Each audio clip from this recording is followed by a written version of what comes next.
Cyber మోసగాళ్లు రోజురోజుకి కొత్త తరహా మోసాలను కనిపెడుతున్నారు.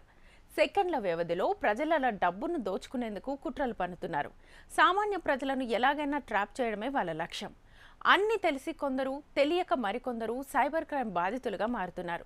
ఇప్పుడు పోలీసులు కొత్త తరహా మోసం గురించి ప్రజలను అప్రమత్తం చేస్తున్నారు. దీనిని జంప్డ్ డిపాజిట్ స్కామ్గా చెప్తున్నారు.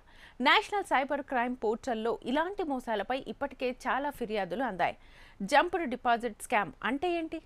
ఈ స్కామ్లో మోసగాడు మొదట యూపీఐ ద్వారా కొంత డబ్బును తాను టార్గెట్ చేసిన వ్యక్తి ఫోన్ నెంబర్కు పంపిస్తాడు. ఆ వ్యక్తి ఖాతాలోకి డబ్బు క్రెడిట్ అయిన వెంటనే దానికి సంబంధించిన SMS కూడా మొబైల్ నెంబర్కు వస్తుంది.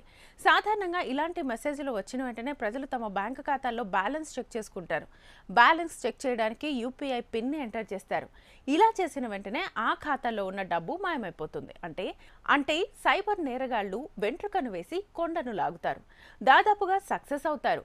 యూపీఐ పిన్ ఎంటర్ చేస్తే డబ్బులు ఎలా పోతాయి అనేక డౌట్. సైబర్ నేరగాళ్లు తాము టార్గెట్ చేసిన వ్యక్తి ఖాతాకు కొంత డబ్బును పంపడంతో పాటు అతడి ఖాతా నుంచి డబ్బును విత్డ్రా రిక్వెస్ట్ కూడా పంపుతారు.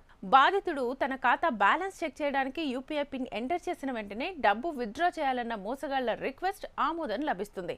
అప్పుడు సైబర్ కేటగాళ్లు ఆ వ్యక్తికి పంపించిన డబ్బును అనేక రెట్లు మొత్తాన్ని సులభంగా దోచుకుంటారు. తెలియని నెంబర్ నుంచి డబ్బు క్రెడిట్ అయినట్లు వచ్చే SMSల పట్ల ప్రజలు అప్రమత్తంగా ఉండాలని పోలీసులు సూచిస్తున్నారు. అలాంటి నోటిఫికేషన్లు వచ్చిన వెంటనే తమ ఖాతాలో యూపీఐ పిన్ ఎంటర్ చేయొద్దని హెచ్చరిస్తున్నారు.